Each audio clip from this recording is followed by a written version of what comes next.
Très ravi de vous retrouver pour ce rendez-vous d'information. Mesdames et messieurs, bonsoir et bienvenue dans ce journal. Voici les titres. Ce samedi 25 avril 2026, Hassane Bienvenu Soglo a été élu gouverneur du district 403 à 4 du Lions Club à l'issue du 8e congrès de l'organisation. Les détails dans ce journal. La Cour constitutionnelle du Bénin a proclamé le résultat définitif de la présidentielle du 12 avril 2026. Romuald Wadaï est officiellement élu président de la République. Les précisions dans cette édition. 7 cadres du ministère des Affaires étrangères ont été élevés au grade de chevalier dans l'Ordre national du Bénin lors d'une cérémonie présidée par la professeure Dandi Yamou, présidente de la Haute Cour de justice du Bénin. Retour sur cette cérémonie dans ce journal. Apprendre chauffeur, c'est sentier. Oui, c'est sentier.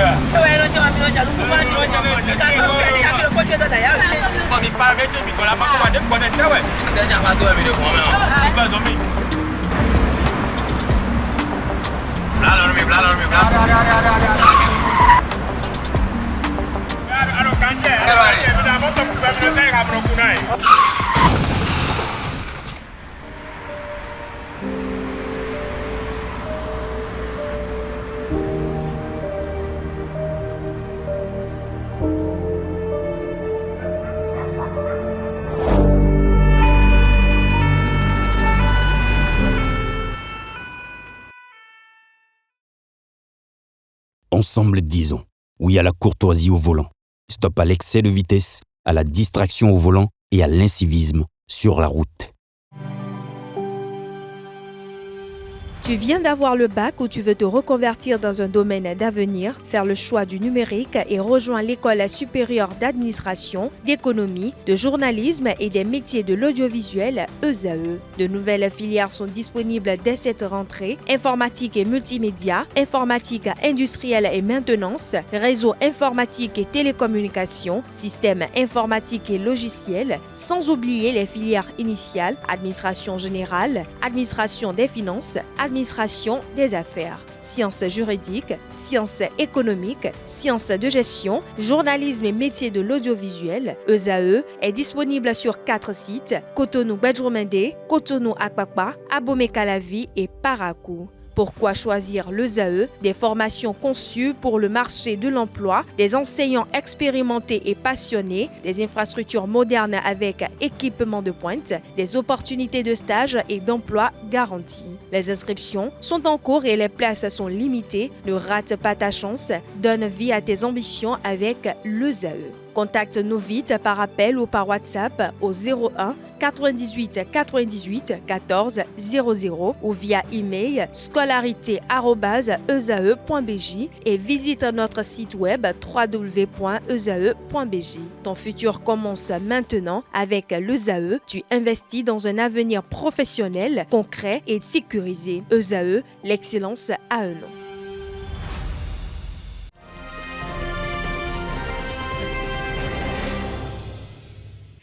Mesdames et messieurs, rebonsoir et bienvenue dans ce journal. Ce 25 avril 2026 à Cotonou, lors du 8e congrès du district 403 à 4 du Lions Club du Bénin, Hassane Bienvenu Soglo a été élu gouverneur du district. Cette élection est intervenue au cours des travaux de cette rencontre statutaire qui a réuni les membres de l'organisation autour du renouvellement de ses instances dirigeantes.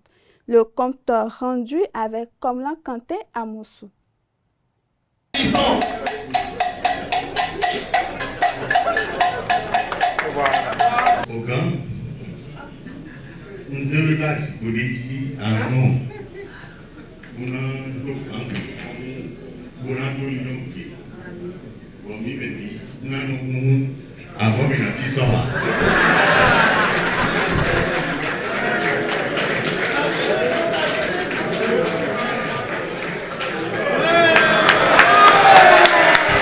Le roi Hassane Bienvenu Soglo est installé sur son trône, qu'est le Lions Club district 403 à 4.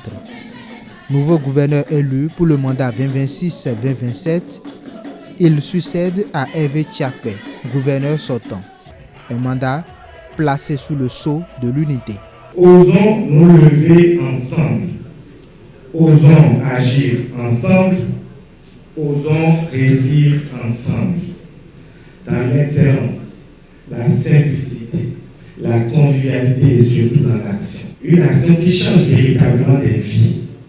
Alors, oui, plus que jamais, ensemble, servons avec le cœur. À travers un portrait projeté de l'homme, on annote un ingénieur en BTP, un père de famille qui a su insuffler cet amour du travail à ses enfants. Comme lui-même, personne ne lui a jamais demandé va chercher ton cahier. Il a donné ce même prix à ses enfants.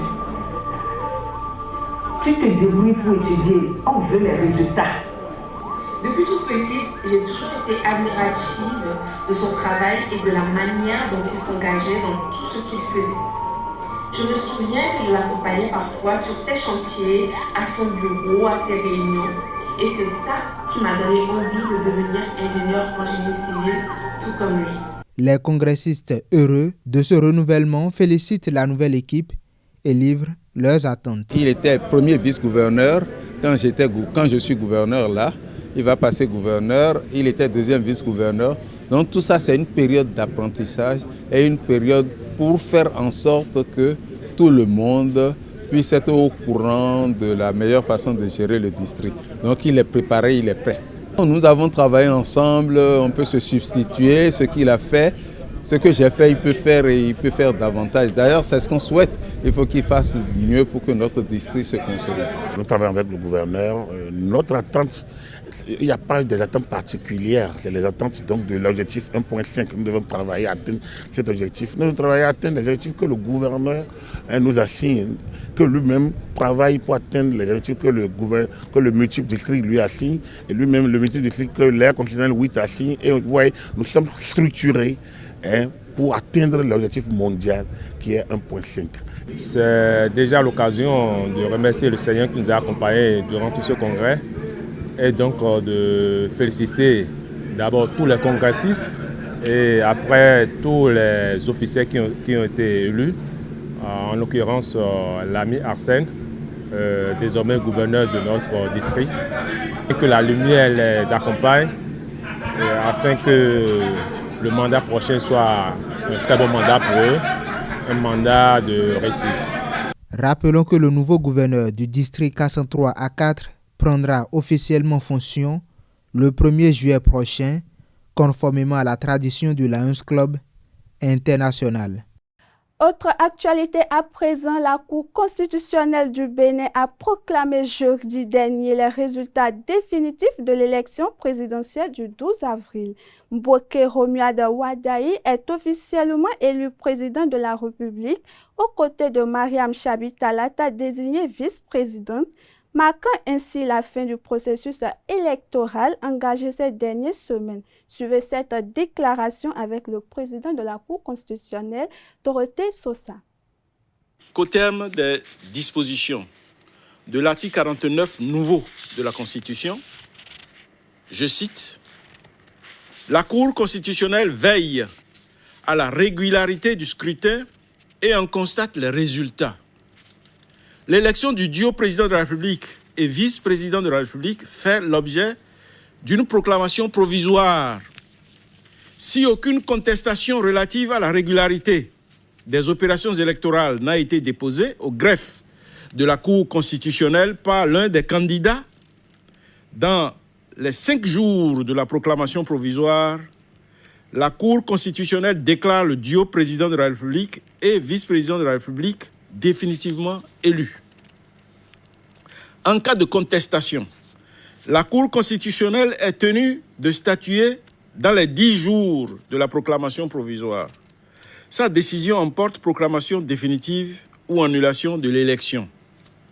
Si aucune contestation n'a été soulevée dans le délai de 5 jours et si la Cour constitutionnelle estime que l'élection n'était entachée d'aucune irrégularité de nature à en entraîner l'annulation, elle proclame l'élection du duo président de la République et vice-président de la République. En cas d'annulation, il est procédé à un nouveau tour de scrutin dans les 14 jours de la décision. Fin de citation.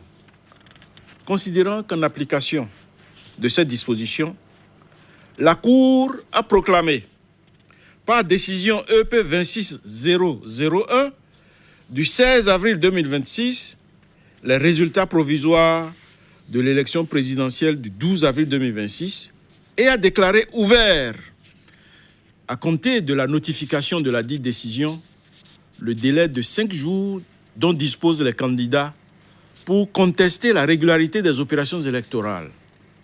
Considérant qu'aucune contestation relative à la régularité des dites opérations n'a été déposée au greffe de la Cour constitutionnelle par les candidats dans le délai de 5 jours de la notification de la décision de proclamation des résultats provisoires.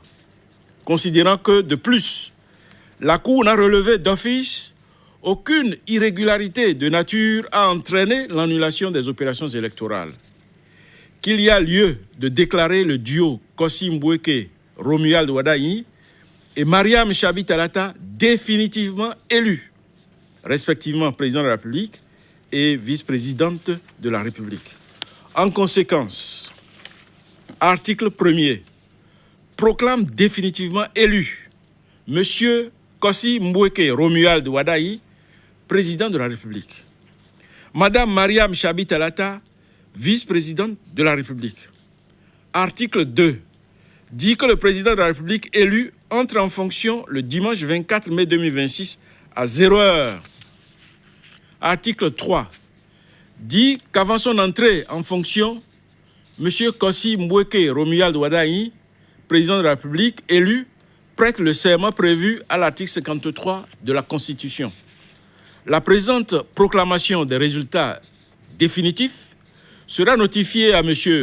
Kossi Mbweke Romuald Wadayi, à Mme Mariam Chabi Talata, au président de la Commission électorale nationale autonome, au président de l'Assemblée nationale, au président de la République et publié au journal officiel. Toujours dans le même registre, la confirmation des résultats de l'élection présidentielle de 2026, annoncée récemment par la Cour constitutionnelle du Bénin, suscite déjà de nombreuses réactions au sein des acteurs politiques. Au micro des reporters de Bénin TV, suivez les premières impressions de Claudine Prudencio Afiavi et de Gérard Benochi. Je tiens à adresser mes félicitations les plus chaleureuses et les plus respectueuses au président élu, son Excellence Romuald Wadayi. Son élection consacre un parcours d'excellence, de rigueur et d'engagement au service de l'État. Elle traduit la confiance d'un peuple aspirant à la stabilité, à la poursuite des réformes et à la consolidation des acquis pour un Bénin toujours plus fort et prospère. Convaincu qu'il saura, avec discernement et sens élevé de l'intérêt général, conduire notre nation vers de nouveaux horizons de progrès. J'adresse également mes félicitations à son épouse, désormais première dame, en lui souhaitant pleine réussite. J'exprime également ma profonde reconnaissance au président Patrice Guillaume Athanas Talon pour son engagement constant au service de notre pays et pour avoir inscrit son action dans une tradition républicaine de transmission apaisée du pouvoir, gage de maturité démocratique et de stabilité institutionnelle. Par cette proclamation, il faut dire que la juridiction constitutionnelle vient de boucler le processus électoral et juridiquement consacre le verdict des urnes et marque l'ouverture donc d'une nouvelle période dans notre pays. La nouvelle période, c'est la consolidation donc de la démocratie. Et si je dis consolidation, c'est parce que vous savez que nous avons fait des réformes majeures dans ce pays, les réformes politiques et constitutionnelles, où nous avons prévu donc une année électorale. L'année électorale où nous faisons toutes les élections, législatives, communales, puis l'élection présidentielle. C'est la première fois que nous l'expérimentons et tout est allé jusqu'au bout, à la fin. Et aujourd'hui, la Cour, par cette proclamation, a marqué la fin de ce processus. Je voudrais, c'est un sentiment de satisfaction, de fierté nationale. Je voudrais saisir l'occasion pour féliciter tous les acteurs impliqués dans l'organisation de toutes les élections, notamment la juridiction constitutionnelle d'abord qui est garante de la régularité, de la transparence du scrutin présidentiel dans notre pays, mais aussi tous les candidats, les candidats qui ont participé à l'élection présidentielle, surtout le duo candidat FCBE et aussi le duo candidat Wadaïn Talata, vainqueur de ce scrutin. Félicitations à eux et aussi féliciter tous les acteurs politiques et les citoyens béninois qui ont permis que notre démocratie soit auréolée. Alors, à quoi nous devons nous atteler maintenant? Nous appelons donc au respect de ces résultats qui sont proclamés, au respect des institutions et aussi au rassemblement autour de l'essentiel. L'essentiel, c'est le développement de notre pays. L'ancien président Boni Yayi a réagi après la proclamation des résultats provisoires du scrutin présidentiel du 12 avril. Dans un message rendu public récemment, il a félicité le président élu Romuald Wadayi tout en formulant plusieurs doléances sur la conduite politique à venir. Une prise de position qui suscite déjà des analyses d'experts quant à ses implications sur le climat politique national. Suivons ensemble. Des félicitations paternelles et républicaines selon les propres mots de l'auteur du message. L'ancien président de la République, Thomas Boni Yayi, figure majeure de l'opposition béninoise jusqu'à sa retraite sanitaire, complimente le candidat de la mouvance présidentielle, Romuald Wadayi. Une déclaration qui ne saurait se fondre dans le flot des messages de même nature. C'est le signe qu'il lui donne, ne serait-ce qu'une caution morale par rapport au mandat qu'il va entreprendre officiellement le 24 mai prochain. Peut-être qu'il est confronté désormais aux vérités des urnes et il décide enfin de ne plus ramer à contre-courant parce que vous savez, quand on est dans une opposition radicale comme celle dans laquelle il a été, à un moment donné on se dit est-ce que la contestation permanente restera indéfiniment utile? Mais quelles sont les implications politiques de cette adresse de l'ancien chef de l'État béninois? Dans son adresse de félicitations, on a constaté également qu'il a adressé des doléances, tout comme si ces félicitations constituaient pour lui un détour pour adresser des doléances au futur président de la République. L'unité nationale, le dialogue politique, etc. Des doléances auxquelles nous sommes habitués sur le plan politique, puisque alors qu'il était président du parti LD, on l'a vu défendre toutes ces idées-là. Maintenant qu'il n'est plus là, il a voulu peut-être reverser ces mêmes doléances au nouveau président élu. Pour moi, c'est une bonne chose qui vient tant soit peu clarifier les intentions de l'ancien chef d'État, qui jusque-là ne s'est pas officiellement prononcé par rapport à cette candidature. On connaît les événements qu'il y a eu avant que cette élection-là ait lieu, notamment la disqualification du duo de candidats de l'opposition. Cela témoigne de ce qu'il porte à cœur, n'est-ce pas, la volonté d'unité nationale. Boni Yayi qui s'invite dans le débat électoral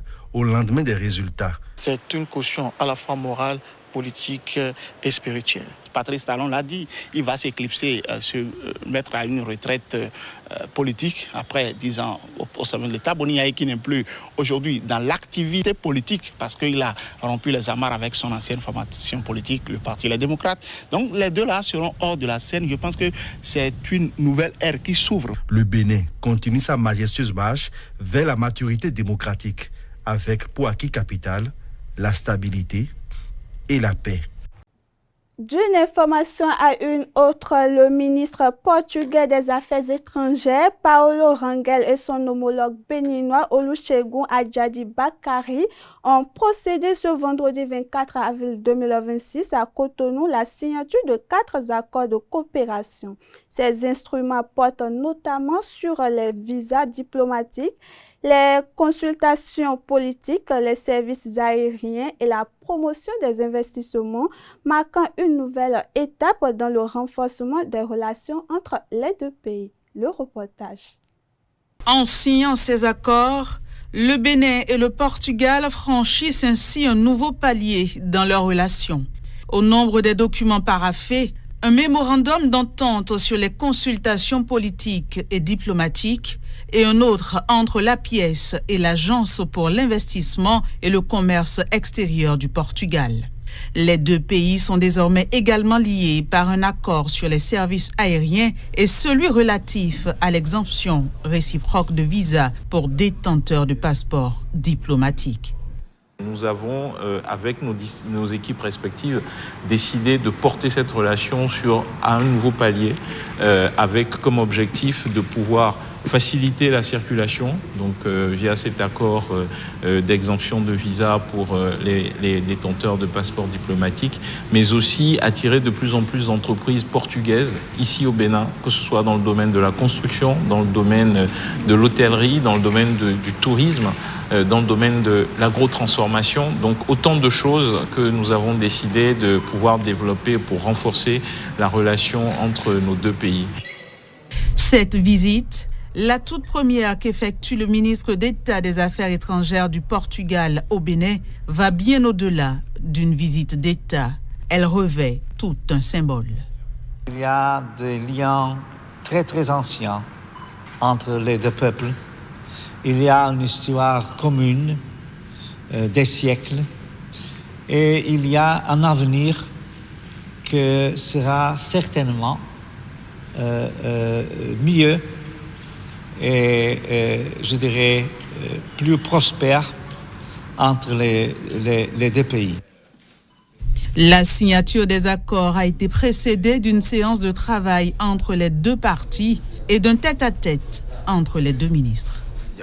La cérémonie d'investiture du professeur Joseph Djogbenou à la tête de la 10e législature de l'Assemblée nationale a été marquée par un hommage appuyé à Rosine Vieira Soglo. Devant les députés et invités réunis au Palais des gouverneurs le 15 avril 2026, le président de l'Assemblée nationale évoque l'héritage politique et institutionnel de l'ancienne première dame. Dans son discours d'investiture, Joseph Fifame Djogbenou a présenté Rosine Soglo comme une figure majeure de la vie politique. On écoute quelques députés qui apprécient. J'étais très ému. Je ne m'attendais pas que cette figure soit évoquée dans son discours d'investiture. Et comme vous le savez, et ce n'est pas à vous que je le dis, je suis très proche des Soglo. J'ai été plusieurs fois suppléant de maman Rosine Vieira Soglo et elle est ma marraine. Donc évoquer en ces circonstances sa mémoire fut pour moi un moment plein d'émotions. Je ne peux que dire merci au président Fifame Djogbenou pour avoir évoqué effectivement cette figure qu'on ne peut pas oublier, qu'on doit immortaliser forcément au sein de l'hémicycle, pour ne pas dire à l'Assemblée nationale. Ce serait permettre aux générations futures d'emboîter le pas de cette Amazone des temps modernes. C'est une figure inoubliable, une figure qui nous ramène dans le passé pour voir comment un député doit réagir. C'est une figure qui nous inspire, qui nous donne la voie à suivre. On parle à présent des règles de préséance lors des cérémonies officielles connaissent un réaménagement. Le gouvernement béninois a adopté, autant pour moi, le décret numéro 2026-107 du 11 mars 2026, introduisant des ajustements liés notamment à l'évolution des institutions et à la mise en place du Parlement bicaméral. Une réforme entrée en vigueur ce mois de mars 2026 destinée à mieux organiser la hiérarchie protocolaire lors des manifestations officielles sur tout l'ensemble du territoire. Le reportage avec nos confrères de Bénin TV. À chaque cérémonie officielle, son rituel consacré. Cette mise en scène hautement symbolique est conçue pour exprimer à la fois l'autorité et la continuité de l'État. Le tapis rouge, la garde d'honneur et les salutations d'usage. Tous ces éléments rythment les différentes séquences d'un tableau orchestré avec une précision maximale. L'étiquette et le protocole sont ainsi strictement réglementés. Ils mêlent tradition républicaine et hiérarchie administrative dans le respect des règles de préséance. Lors de l'investiture présidentielle, le protocole est réglé à la précision de l'horloger, plaçant le président réélu au centre des hommages, suivi des corps constitués. Cette célébration constitutionnelle est un rituel immuable, mais le décret numéro 2026-107 du 11 mars 2026 qui fixe désormais l'ordre de préséance en République du Bénin apporte une nouvelle touche. Une nouvelle hiérarchie va s'imposer avec la place désormais accordée au président du Sénat. Prévu pour être logé au 5e rang, juste avant le président de l'Assemblée nationale, le sénateur en chef sera au cœur de toutes les curiosités. En attendant ces instants de grande solennité, cette nouvelle hiérarchie s'inscrit dans une logique classique des démocraties bicamérales avec un parlement béninois composé d'un Sénat et de l'Assemblée nationale. Le président de l'Assemblée nationale, Joseph Ifame Djogbenou, a présenté jeudi 23 avril 2026 à Porto Novo son premier rapport d'activité couvrant la période du 1er octobre 2025 au 21 avril 2026. Conformément à l'article 21 du règlement intérieur, ce document a été adopté à l'unanimité par les députés présents et représentés, retraçant les travaux de la 9e et du début de la 10e législature. Les détails dans cet élément. C'est un rapport de continuité que présente Joseph Djogbenou à la représentation nationale. Le document prend en compte les dernières activités de la 9e législature à compter du 1er octobre 2025 et celles de la 10e législature depuis son installation le 8 février 2026. 9 séances plénières organisées au cours de la période allant du 1er octobre 2025 au 7 février 2026, précisément durant la deuxième session ordinaire de l'année 2025 et de 3 séances tenues du 8 février 2026 au 21 avril 2026. Les activités au plan externe.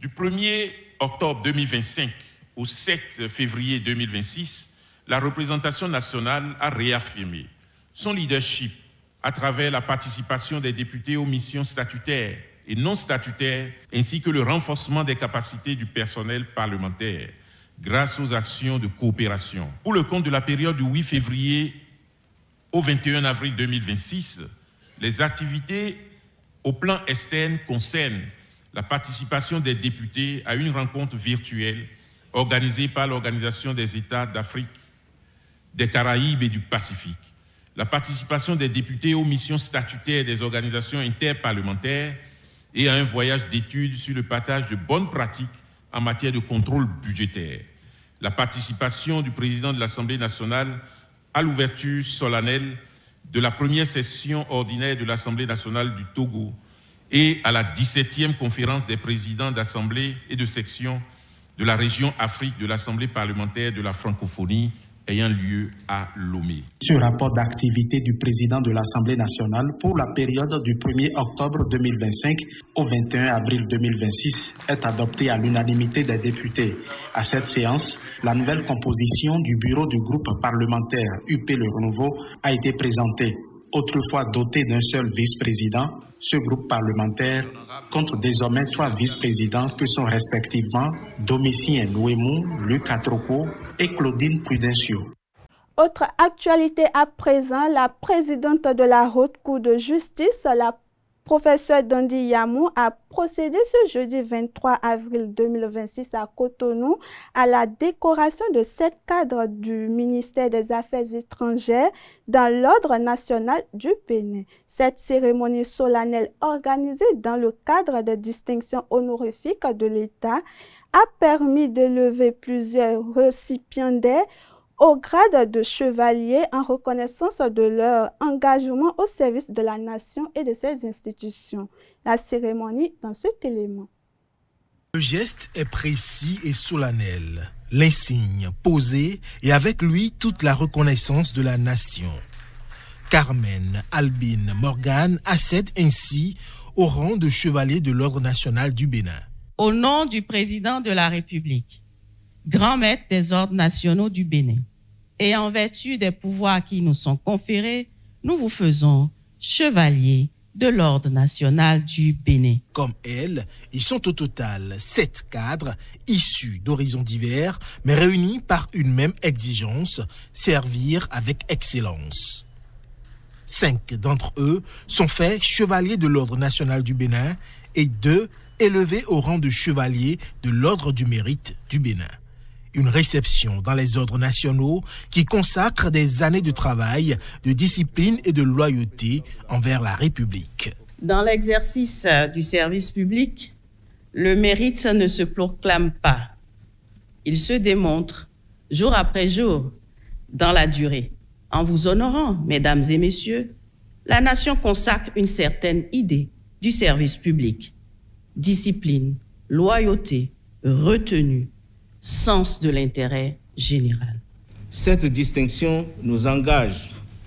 Elle nous invite à redoubler d'efforts, à persévérer dans l'accomplissement de nos missions républicaines avec loyauté, intégrité et dévouement au service de notre nation. Au-delà des distinctions, c'est une invitation à faire davantage, un appel à poursuivre avec exigence le service de l'intérêt général.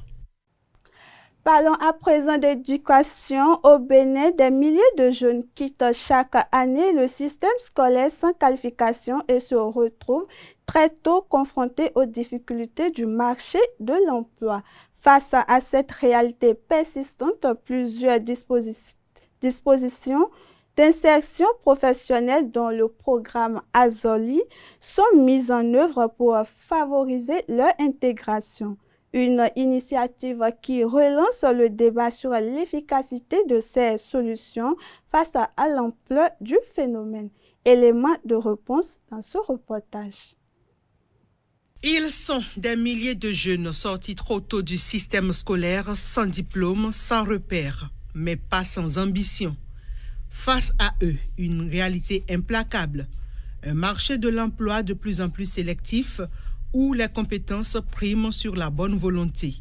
Résultat, chômage, débrouillardise, précarité et parfois désillusion. Derrière ce tableau préoccupant se cache un enjeu crucial. Faire de ces jeunes déscolarisés une force productive capable de contribuer pleinement au développement du pays. Les jeunes déscolarisés, que nous appelons également peu ou pas instruits, sont nombreux et représentent une force de travail énorme.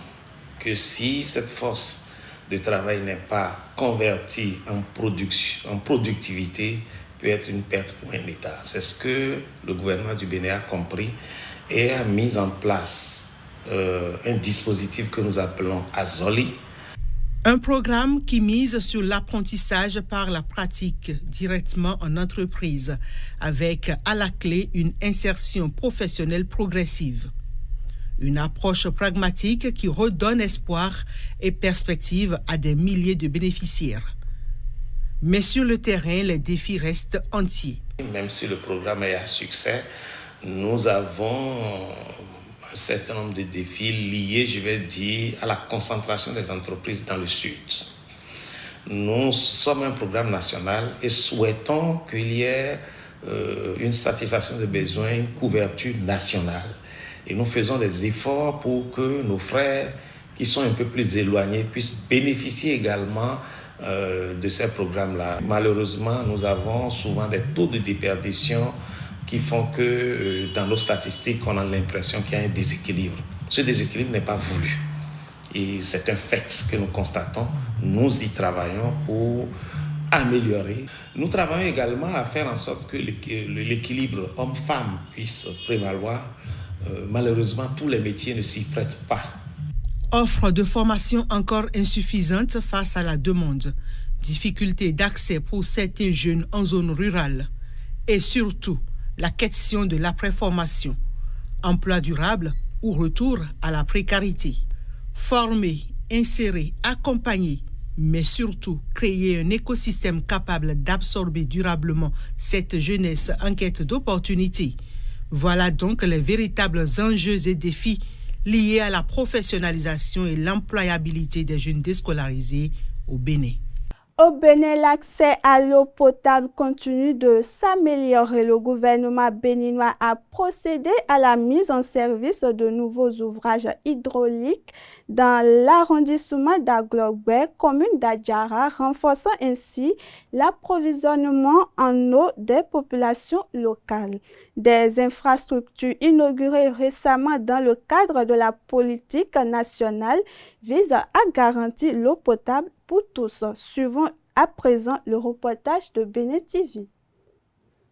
L'arrondissement d'Aglogbe et ses 9 villages dans la commune d'Adjara bénéficient des efforts du gouvernement. Ce matin, l'Agence nationale de l'approvisionnement en eau potable en milieu rural est sur le terrain.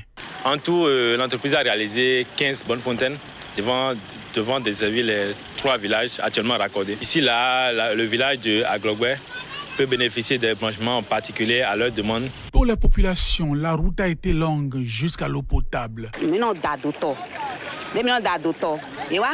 On utilisait l'eau de la citerne. Après, ils nous ont réalisé une pompe à motricité humaine. Mais tôt le matin, l'eau ne vient pas vite.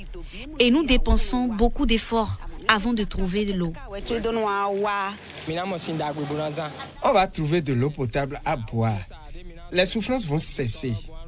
Je félicite le gouvernement pour le travail et les efforts. Nous sommes disponibles à accompagner la structure qui va s'occuper de la gestion. Nous allons les accompagner, toutes les difficultés et conscientiser la population désormais que l'eau potable est désormais un truc indispensable. Ce n'est plus un luxe, c'est une nécessité pour la population. Des châteaux d'eau par ici, des bornes fontaines par là. Le gouvernement n'a pas forcé, met en place des réseaux d'adduction d'eau sur tout le territoire national. Un camion transportant des sacs d'engrais s'est renversé vendredi 24 avril 2026 sur le tronçon reliant Abomey-Calavi à Cotonou au niveau de l'entrée secondaire de l'université d'Abomey-Calavi. L'accident a fortement perturbé la circulation dans les deux sens sans faire de perte en vies humaines selon les premières constatations. Les forces de l'ordre sont intervenues pour réguler le trafic, tandis que les autorités locales se sont rendues sur les lieux. Élément à suivre. Ce matin, à Abomey-Calavi, la circulation a été brusquement interrompue par un accident de la route. Un camion poids lourd chargé d'engrais s'est renversé sur la chaussée, répandant son contenu sur plusieurs mètres. Selon les informations recueillies sur place, l'alerte a été donnée aux environs de 6 heures. Les premiers témoignages indiquent que le conducteur aurait perdu le contrôle de son véhicule, provoquant l'accident. Aucune perte en vie humaine n'est à déplorer, mais les dégâts matériels sont importants. L'accident s'est produit déjà aux environs de 6 heures du matin, ce qui a créé un bouchon terrible et cela appelle toujours nos autorités à faire beaucoup plus de contrôles liés aux accidents. Accident survenu à 6 heures du matin, c'est certainement dû à la somnolence au volant. C'est la fatigue. Moi-même, je suis venu tomber dedans. Sinon, depuis 8h30, j'avais un rendez-vous pour un reportage là. Et à cause de cet incident, j'ai été en retard. C'est vraiment dommage. Surtout ceux qui veulent aller au service, ils seront en retard. Quelle explication ils vont donner à leurs supérieurs? Sur place, les forces de l'ordre et les sapeurs-pompiers ont rapidement sécurisé la zone et s'emploient à rétablir la circulation. Le camion a été redressé Nous sommes en train actuellement de nettoyer la chaussée pour qu'il n'y ait pas de dérapage, de suraccidents. Parce que quand les véhicules freinent, le freinage ne peut pas résister. Après ce nettoyage, nous allons mettre du sable dessus pour faciliter le passage des usagers de la voie. Nous devons sensibiliser la population, c'est de leur demander d'être plus vigilants au volant. Cet accident relance une fois de plus la question de la sécurité sur les routes où la vigilance reste plus que jamais de mise. Hors de nos frontières au Mali, une série d'attaques simultanées a frappé plusieurs villes le samedi 25 avril 2026, touchant notamment Bamako, Kati, Gao, Kidal, Mopti et Sévaré. Ces opérations coordonnées ont été revendiquées par les djihadistes du groupe de soutien à l'islam et aux musulmans et des combattants du Front de libération de l'Azawad qui disent avoir mené des actions conjointes contre des positions militaires et des sites stratégiques. À Bamako et Kati, autant pour moi, des tirs et des attaques ont ciblé notamment des infrastructures sensibles et des zones militaires, provoquant un mouvement de panique et une forte mobilisation de forces de sécurité. Dans d'autres localités comme Gao, Mopti et Sévaré, les assaillants ont également mené des offensives prolongées, certaines sources évoquant des prises temporaires de position. En fin de journée, les groupes armés ont affirmé avoir pris le contrôle de certaines zones, tandis que les autorités maliennes ont assuré avoir repris la main sur la situation, évoquant la neutralisation de plusieurs assaillants et le retour progressif au calme dans les zones concernées. Les opérations de sécurisation se poursuivent sur le terrain.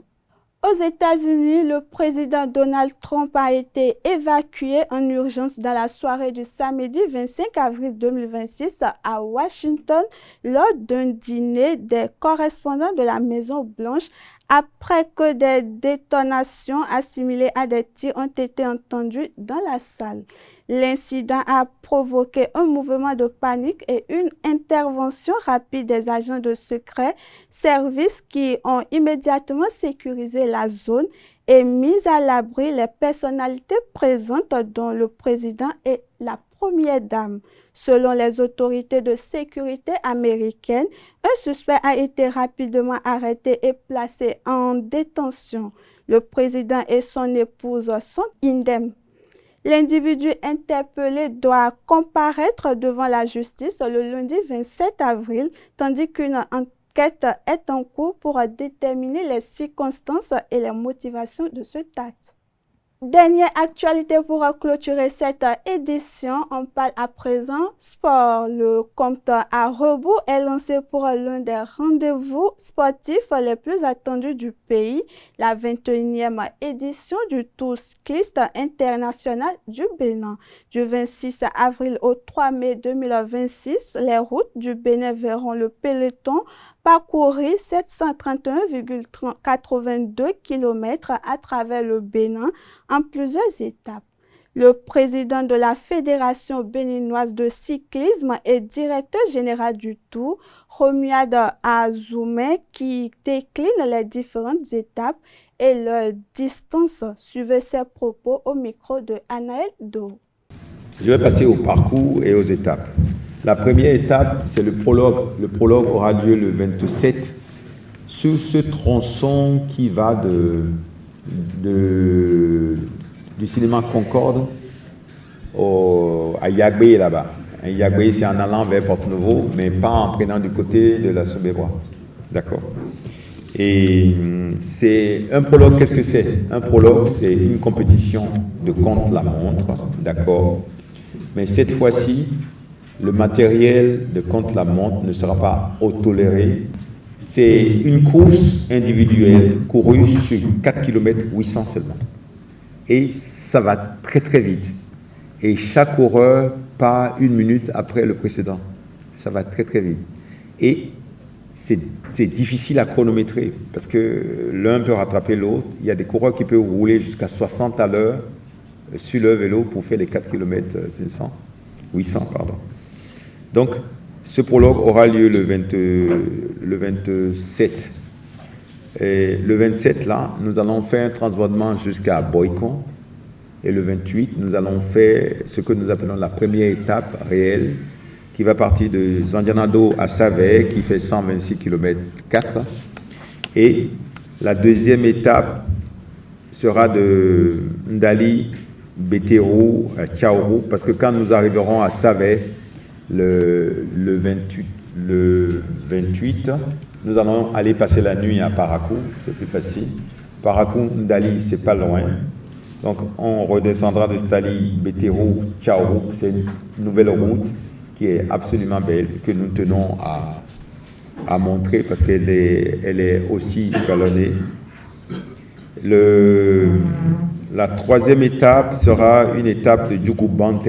Elle sera la plus longue étape. Elle fait à peu près 169 km 35 et qui partira de Djougou à Bante. Très belle région aussi, très belle région. La quatrième étape, à ce moment-là, nous sommes déjà revenus à Boikon pour partir de Dasso, de la vallée, Dasso à Porto Novo, via Adjara. C'est juste un petit détour via Adjara. C'est une étape de 127 km 80. Et la cinquième étape partira de Zobodomé pour Cotonou. Cette étape est souvent une étape assez rapide. Elle fait 128 km 55. Elle est assez rapide parce que nous descendons très très vite via Toro, Paou. Cette fois-ci, on va passer par Paou, vers le lac Toro, là. On passe par Paou, et de Paou, on file sur la route des pêches à un certain niveau, et puis on passe devant Super U Erevan. Donc, il nous faut des pompes au gueule devant Super U Erevan, tu te débrouilles pour en trouver. Et après, ça sera l'arrivée du Tour. La cinquième étape, ça sera l'arrivée du Tour à Cotonou. Donc, le même samedi 2 mai, nous allons faire le Grand Prix des Amazones dans l'après-midi. Le Grand Prix des Amazones, c'est 68 km. Et le trophée des Grand Prix des Amazones, parce qu'il est inscrit à l'Union sécurité internationale, est un trophée spécial que je vous montre et qu'on a fait réaliser. Bon, il y a quelqu'un qui va me dire pourquoi on privilégie les femmes. Et je répondrai que les femmes ont le devoir de prendre leur place. Voilà. Et si on peut les aider à prendre leur place, c'est formidable. Donc, et le lendemain, nous allons faire le Grand Prix de l'inclusion. Le Grand Prix de l'inclusion, cette fois-ci, aura beaucoup plus d'athlètes qu'avant. C'est les personnes exceptionnelles, parce que moi, il y a un mot que je n'aime pas utiliser, disabled, personnes handicapées, c'est pas un mot qui me plaît. Moi, je dis, c'est des personnes exceptionnelles qui font du sport aussi. Et nous tous, nous devons nous estimer heureux aujourd'hui, mais peut-être qui sait demain si on ne sera pas des personnes exceptionnelles aussi, parce que ça peut arriver à tout le monde. Donc c'est pour cette raison-là que cette inclusion-là est capitale pour moi. Est capitale pour moi. Parce que lorsque nous allons avoir dans ce lot de personnes exceptionnelles des jeunes qui vont être bons, qui vont être détectés, nous allons les équiper avec des vélos de professionnels et nous pourrons faire du paracyclisme au niveau continental parce qu'il y a des places à prendre. Nous pourrons faire du paracyclisme au niveau mondial. Aujourd'hui, il y a des places à prendre. Et le Bénin, nous avons toujours innové dans tous les domaines parce qu'on a les moyens et on a le potentiel. À part ça, le dimanche, pour clôturer, nous aurons le Grand Prix de la ville de Cotonou. Et ce Grand Prix de la ville de Cotonou, c'est tous ceux qui ont participé au tour du Bénin, à la 21e édition. Ils ont le droit de s'inscrire pour participer, mais ce n'est pas obligatoire, parce que c'est un Grand Prix, c'est une course d'une journée. S'ils s'annoncent dessus, ils peuvent s'inscrire. Mais aussi, il y a des coureurs indépendants dans le monde qui peuvent aussi s'inscrire sur le Grand Tour, le Grand Prix de la ville de Cotonou, parce que c'est une course d'une journée, s'ils en ont la capacité. Et voilà qui met fin à cette édition. Mesdames et messieurs, merci de nous avoir suivis et bonne suite de programmes sur Ezra Télévision.